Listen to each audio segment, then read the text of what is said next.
皆さんどうもこんにちは。アーティスト兼音楽プロデューサーの富田海人です。今日は初めての質問コーナーをやってみたいと思います。実はこのチャンネルで自己紹介みたいな動画も撮ったことがなくよくやってたなって感じなんですけども、僕の自己紹介も兼ねつつ皆さんからいただいている質問にちょっと答えていこうかなと思います。ちょっといろんな質問が来てますので、音楽系の質問も来てますし、僕の個人的なパーソナルな部分の質問も来てますので行きますよ。みかん大福さん、作曲される際は曲線ですか、視線ですか、またどんな曲調が好みですか。待ったなし中毒性すごいです。僕は結構普段いろんなアーティストの作曲をしたり、今年からね自分が歌う曲を作曲したりしてるんですけど、完成させてる曲に関してはもう 100% 曲線ですね。たまに詩から書いたりすることも個人的にあるんですけど、それは別にまだ世に出してないものだったりするんで、特にアーティストさんから受ける仕事はこういう曲調のものを作ってほしいですとかあるんで、基本は曲線だし、僕の曲はまだ2曲しか出してないんですけど、こちらも曲線になります。メロディーを作っていくときにやっぱもうその段階で結構作詞のっていう作詞がねできつつあるっていうか、簡単に言うと文字数とか音の乗り方が実際の言葉を浮かんでなくても日本語がねハマりやすそうな音符のリズムっていうのが経験上あるんで、そういうのを考えながらメロディーも作ってるって感じですね。どんな曲調が好みですか。今ブームが来てるのはやっぱブレイクケース、ドラムにちょっと癖があるというか、拍が一瞬壊れる感じの曲調が好きですね。そうだから待ったなしはそういう風に作ったんで、僕もすごい好きです。ありがとうございます。こんな感じでいいのかな。坂本さん、もともとピアノされてたということですが、いつから声楽を専攻しようと考えられてましたか。また音楽以外にも絵画とか文学とか様々な表現作品や手法があると思いますが、それらはどれもお好きなんですか。これからも応援しています。ありがとうございます。ピアノは小学2年生から始めて、地元のね先生のところに毎週習いに行って、1日1時間は絶対練習するようにしてましたね。中3ぐらいに受験とねその部活とかいろいろやっぱあるから毎週習いに行くことができなくなったんですよね。クラシックをねちょっとお休みしてたんですよ、その時で。いろいろありまして、高校で何部入ろうかなって思ったんですけど、地元のね同じ高校に行った先輩から合唱部入りなさいって言われてその時はね伴奏を弾いてくれみたいな名目で頼まれたはずだったんですけど、やっぱね歌うようになっていったんですよ、自分でも僕ねその時理数科ってとこに入ってたんですけど、理系のね大学に普通に受験で行こうとしてたんですよね。だから勉強してたんですけど、そこで外部の先生にお前音楽もったいねえからやった方がいいって言われてで僕も正直音楽ずっとやりたいなっていう心はあったんですよ。でも一歩踏み出せてなくて、その先生が歌もいい感じだし音楽もったいねえからやった方がいいって言われて、でもそれが高2の秋ぐらいなんですよねおしじゃあやろうってなって、勉強はもうやめてそれは芸大を目指して声楽を始めたって感じですね。音楽以外にも絵画とか文学とかいろんなのお好きなんですかっていう質問なんですけど、そうですね、割と全般的に好きです。よく美術館とかも時間があったら行くし、本はねめっちゃ読むし映画とかねアニメもねよく見てます。もともと僕感情がないタイプなんで大学入ってからかなそれやりだした。そこら辺からやっぱ自分でも感受性が豊かになってたなっていう感覚はあります。特に最近とか意識せずともそっちにグッてのめり込んでますね。次行きましょう。なんて言うんだろう、ニュータさんですか富田さんが音楽の道に進もうと思ったきっかけを聞きたいです。ちょっとさっき喋っちゃったんですけど中学高校の前半とかは音楽一本にするのが怖くて、音楽だけになるの逆に僕もったいないなって思ってたんですね。その時はちょっと僕いろいろできたんですよ。器用貧乏なとこがあって、でそこで可能性を絞るのがちょっと怖くて保留してたんですけど、でそれで高2ぐらいの時にもう音楽一本にしようって思ったんですね。いろんな挫折はもちろんあります。その後も Google さんから質問が来てます。歌詞はどういう時に思いつくのですか。それと生音でオリジナル曲を聴きたいです。登録者で楽器できる人がそれぞれ動画を持ち寄って合わせて演奏動画みたいなのできたら面白そうだなと思います。なるほどね。そういうイベントもの成り行きでそういうのが多分やることになると思います。歌詞はどういう時に思いつくのですかっていうことですが、歌詞はね集中してたらボロボロボロっと出てきますその音のはめ方みたいなのをよく考えるので、韻とかはまり方はもう結構制限をかけてる状態で歌詞を作っていくから、意外とその制限がいい方向に働いてるというか、音楽のリズム、言葉のリズムとかをイメージしてるとどんどん出てくるっていう感じです。まあそれに合わせてこうやっぱワードが出てくるんだけど、それとこの自分の言いたい内容っていうのをこうすり合わせていくっていう作業をしてますね、いつも。で、悩む時は意外と作曲の音数が意外と難しくなってるっていう時ですね、僕の場合は。もちちさん、旅行で行ってみたい場所、国内外問わずとその理由。これからもずっと応援してます。頑張ってください。ありがとうございます。僕ニューヨークしか行ったことないんですよ、海外。でもやっぱニューヨーク行ったら1週間もいなかったんだけど、価値観変わりましたね。なんか、狭い世界で生きてたんだなっていう。しばらく行けてないので、どこ行きたいかな。ヨーロッパ行きたいですね。なんかオペラとか見たいですね。いろんな文化を感じれることをしたいなと。これなんですよ。コウミさんね。ライブでよく誰が一番好きですかとか、藤井風夜しかずっと前の中でどの曲が一番好きですかと質問された時、順番はつけられないと答えてますね。いや、マジでそうなんですよ。本心を言うと、順番は1番がないっていうのが本心なんで、嘘をついちゃうってことになるんですけど、今回は、あえて答えるっていう感じにしたいと思います。なんかつまんないじゃん。答えなかったら。私はもう少し長めの編集でもいいかなと思うことが多いですが、どうなんだろう。もっとゴリゴリにやってほしい人の気持ちもよくわかるし、ある程度のニーズはあると思います。さんも言ってますね。解説動画の長さを見やすいように短くすることを意識されてますか？個人的にはゴリゴリに深めの解説も聞いてきたかったりしますね。確かになと思って今後ゴリゴリにしていきます。去年から YouTube 始めたんですけど、なんかこう道筋がちょっとずつ見えてきてるんで、ゴリっていこうかなと思ってますよ。これからの展開すごく難しいと思いますが、試行錯誤で頑張ってくださいませ。ありがとうございます。今考えてるのが、コミュニティでもちょっと文章を書いたんですけど、新曲リアクションだとどうしてもね、やっぱりちょっと浅くなる部分っていうか、何が起こるか分かんないからどういう曲が流れるかも分かんないし、分析が行き届かない部分もあるんで、もう僕がよく知ってるいわゆる名曲というものを徹底解説するみたいな動画を出していきたいので、そちらで結構ゴリゴリしていくと思います。これいこうか。ちょっと読めないです。ほよほよさんですね。一番好きなアーティストは誰ですかってやつですね。いや、悩むよな。ちょっと時間くださいね。だけどやっぱ、あえて答えるとしたら、J-POP の中だと、星野源さんですかね。宇多田ヒカルさん、キングヌー、米津玄師さんとか、あとね、意外とね、洋楽アーティストも僕、最近どんどんハマってって、ちょっとそれに伴って EGD さん、一押しの海外アーティストを教えていただきたいですっていうのがあるんで、ルイス・コールさんがめちゃくちゃ好きなんですよ。やっぱり最近。めっちゃ好きです。ある意味一番好きかもしれないです、今。あと最近ハマっていることや趣味も知ってる人はごくわずかだと思うんですが、僕、部活を何個もできる高校だったんですよ。で、その時に合唱部と将棋部やってたんですね。今もめっちゃやってるんですけど、高校1年生の時の、僕長野県出身なんですけど、長野県の高校将棋選手権で A 級と B 級っていうのがあって、まず最初ね、1年生は B 級受けるんですよ。ちょっとレベルが低めの。で、そこで僕優勝したんですよ。で、おっとってなって、じゃあ2年からは A 級だな、みたいな。で、A 級出たら、そんなに上に行けなかったんですね。で、そこで火がついてしまって、僕、逆境に燃えちゃうタイプなんですけど、3年生で長野県2位になりました。将棋の話はね、実はめちゃくちゃしたいんだけど、やっぱりね、仲間が少ない。将棋仲間少ないんで、ぜひ、見てる方で将棋好きな方いたらコメントください。ふざけんじゃねえよ。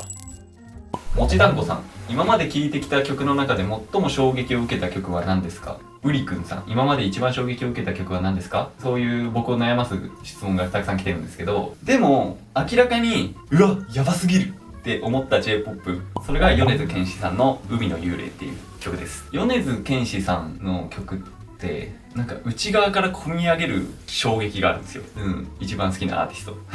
僕の中である意味がたくさんあって、一番好きなアーティストが。で、その中の内側から込み上げるえぐい感動を与えるアーティストは米津玄師さん。で、その中の衝撃を受けたのが海の幽霊という曲です。虐げられたしいたけさんから、音楽の仕組みというのをどういった方法で理解できるようになったんですか？最初はピアノをね、クラシックピアノを練習してて、楽譜があるんで弾く音っていうのは決まってるんですけど、ちょっと音ゲー感覚もあって、なのでその時は音楽の仕組みはあまり考えてなくて、アナライズみたいなことはやったことがなかったんですけど、そのクラシックからちょっと離れた中学生の時期に、ポップスの楽譜があったんですよね、家に。AKB48 の。でも楽譜だから同じように弾くんだけど、上にね、やっぱコードが書いてあるんですよ、そういうポップス系って。あれ？この楽譜を見なくても、このコードだけ見れば、J-POP って弾けるじゃんっていうことに気づいて、そっからですね、この音楽の仕組みっていうのを考えるようになったのは。で、そこからいろんな勉強をね、していくんですけど、次。TK さん、ピアノを始めたいと思うんですが、まずはどのような練習をしたらいいですか？どういうピアノを弾きたいかによるんですけど、でも一番おすすめは、クラシックから入るのが、やっぱ上手くはなります。時間はかかります。でもクラシックからやるならバイエルっていうやつからやることが分かってて、こうなんか伴奏系 J-POP の伴奏みたいなのを弾きたいみたいな人はまあちょっとショートカットして僕が昔出したコードの弾き方みたいなとこから始めてもいいと思うんですけど、たくさん来てるね本当に。 K さん、中学生です。私も作曲をしています。私も音楽に関する仕事に就けたらいいなと思って勉強しています。富田さんの動画は勉強になるし面白いので大好きです。曲もどうやったらこのハーモニーが思いつくのだろうかと考えながら楽しんで聴かせていただいています。質問です。音楽を仕事にしようと思ったのはいつですか？すごいですね、中学生でね作曲しててね。ぜひ頑張ってください。さっきの質問とちょっと被っちゃうんですけど、高2ぐらいから芸大目指そうと思ってその時に決意はしたんですけど、やっぱその大学卒業ぐらいの時にやっぱ挫折してるっていうか、やっぱ音楽仕事にするの厳しいなと思ったんですよ。芸大生ってね、行方不明になるんですよ卒業したらみんなで、僕はポップスが好きだったんで、そういうところを活かして卒業してから音楽の講師を始めさせていただきながら、こういう YouTube とか楽曲制作とかするようになっていったって感じなんで、プログラミング勉強したりとかしてました、一時期。でも結局ね、今もプログラマーみたいなことやってるんですよ、 DTM でね。まあちょっと違うけど、やっぱり結局音楽ないと僕死んじゃうなと思って、でもバランスよくいろんなことをやってなんとか仕事にできたっていう感じですね。紫さん、オリジナルを作る時って作るぞって作りますか？それとも浮かんだから作るって感じですか？両方の要素がありますね。作るぞっていうか作りたいって感じかな。作りたい。まろやか醤油味さんも言ってますね。作曲するときは降りてくる感じですか？悩んで生み出す感じですか？音楽作るときは理論のこと全く考えてないんですよ。もう本当に直感を研ぎ澄ませてやるって感じなんで、ちょっとこう降ってくるみたいな感覚はありますね、やっぱり。いわゆる一般の人からしたら降りてくる感じだと思うんですけど、もう自分の中から出てるんですよ。自分の中の血肉になったものからこうそう直感として出てってるって感じなんで、外から来る感覚はまあちょっとあります。でもどっちやねんちょっとあるんですけど、まあちょっとそこは自分でもよく分かってないです。赤青黄色さん、将来アーティストを目指しているのですが、曲を作るとき自分は鼻歌などからメロディーを作っていきます。サビからできたりするのですが、どうやったらそこから A メロにつなげれますか？おすすめはやっぱね、いろんな人の曲を耳コピするっていうのがすごいおすすめです。やっぱそういういろんな吸収して引き出しが出てくると、やっぱなんとなくこうやってつなげた方がいいな、こうやって盛り上げていった方がいいなとか、感想入れた方がいいなとかいう感覚が自分の中でどんどん芽生えてくるんで、いろんな人の曲を耳コピするっていうのが僕は一番の音楽の成長法だと思うんですよね。ゆりかもめさん、歌詞の評価って詩的な美しさとメッセージ性どちらが重視されると思いますかってことなんですけど、評価するっていうかどう思うかっていう、もう人それぞれだから、僕の考え方的にはあまり人の評価を考えない方がいいと思います。まあ確かに詩的な美しさの歌詞もあるし、メッセージ性がすごいある歌詞もあるっていうのはすごいわかるんですけど、どっちがいいとかないと思うんで、まあある意味どっちを作りたいかって感じじゃないですか。逆に言えばわがままにどっちかを重視してもいいかなっていう感じがしますね。小鳥めぐみさん、歌唱分析、歌唱解説は続けますか？やっていくと思いますよ。アドさんの時に結構やったんですけど、歌唱分析の時誰かゲストに呼ぼうか。いいこと思いついた。大輔くんとかね歌のお友達結構いるんで、人を呼んでやるかもしれないですね、歌唱分析系。さん、ピアノ以外で何か会得してる楽器ありますか？会得って感じだとまあギター、アコースティックギターはよく弾いてます。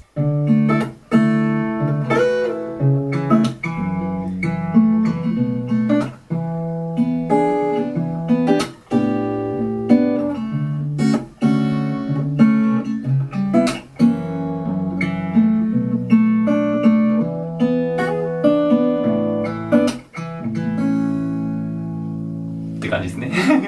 僕指弾き大好きなんですよ。ギターは中学生の時にもうね、朝から晩までずっと弾いてました。芸大出身だとご両親も何か楽器されていたり音楽一家だったりするんでしょうかってことなんですけど、ことみさんね、そんなことはないです。僕が突然変異で音楽をやってます。好きな合唱曲があったら教えてください。春にですね、谷川俊太郎さん作詞の。好きな食べ物は、飲み物は、食べ物はね、カレーライスとハヤシライスがめちゃくちゃ好きなんですよ特に夏野菜カレーとか大好き。飲み物はいつもコーヒー飲んでます。あとはね、サウナとか湯船によく使ったりするんでオロポが好きですね今注目してるアーティストは誰ですか？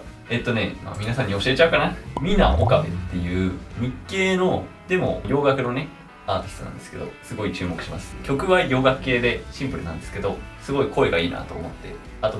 日本のね名前なのですごいなんか親近感湧いてるというか。声楽専攻ということはオペラを歌われていたのでしょうか？そういうことです。あと僕はドイツリートっていうのを結構やってて、シューベルトとかシューマンのリート歌曲集とかをよくやってました。水車小屋の娘とか冬の旅とか詩人の恋とかやってましたよ。ピアノをしている富田さんに聞くのもあれですが、ピアノとギターだったらどっちがおすすめですか？まあなんかこう目的が決まってるならそれで決めた方がいいと思うんですけど、可能性がこう広めに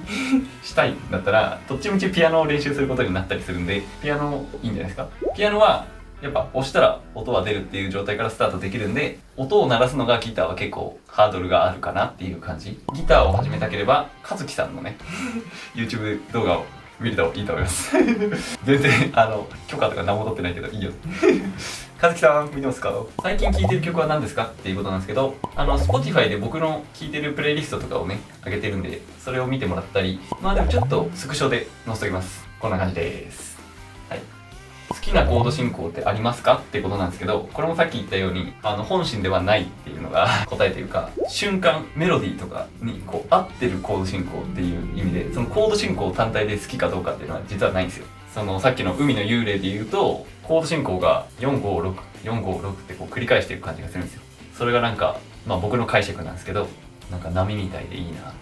なんかそういうことなんですよ。別にその456っていうコード進行自体が好きとかじゃなくて、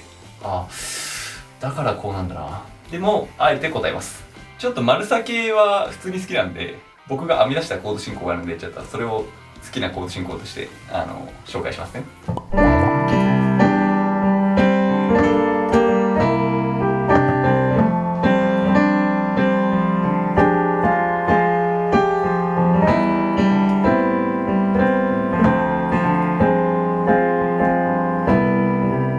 れが好きなんですよ。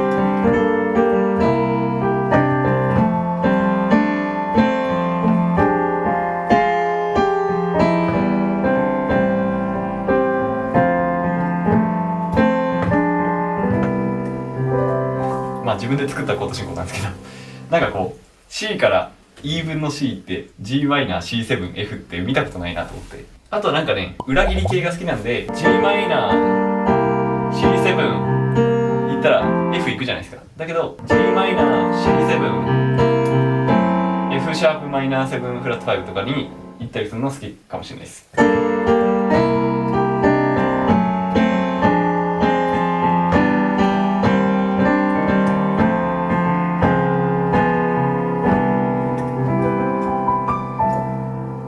好きかもな。ちょっとねこれ若干気になったんでこれ答えます。薫山梨さんね。同音が主音に引き寄せられる理由、カイトさんはどのように思われますか？導かれる音と書いてあるのではないか、字のごとくじゃってお叱りを受けますか？いや、そんなことは言いません。理論っていうのは後付けのものなんで、理論が先行することっていうのはないんですよ。導かれるから同音なんですよ。まあ僕なりに若干考えてみたんですけど、まずね同音があろうがなかろうが主音に行きたいんですよ。メジャースケールとか主音でこう解決させたいっていう働きはもう同音関係なく起こるんですよ。それにプラスでやっぱ、まあ、僕がよく言う形声っていう音楽の半音っていうか、この音って近いところに行きたがる習性あるんですよ。まあそれは若干感覚的な要素理解も入ってるんだけど、やっぱねこう跳躍するよりやっぱ隣に行きたくなるじゃないですか。簡単だから隣に行く方が、まあ全音よりも半音の方がこう近いから、別にそれがどのシャープっていうかレのフラットもある意味同音なんですよ。だけどメジャースケールの中にはそれが含まれてないんで同音っていうんじゃないかなと思います。これねシードってやつがこのドミナントから裏コード的な、まあナポリとか言ったりするんですけど、ここに来たらこれもここに行こうとしてるじゃないですか。だからここもある意味同音なんですよ。ただまあメジャースケールにはその音は入ってなくて、結構こう例外的にその音は出てきてるから、言葉を当てはめるなら同音っていうと、まあその主音の半音下の7番目の音になるんじゃないかなという感じですかね。最後彼女はいますかっていうことなんですけど、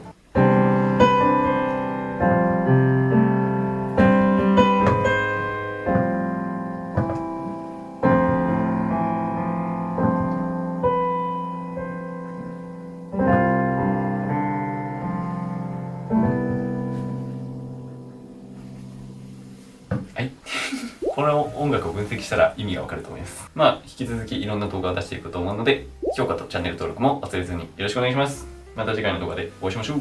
バイバイ。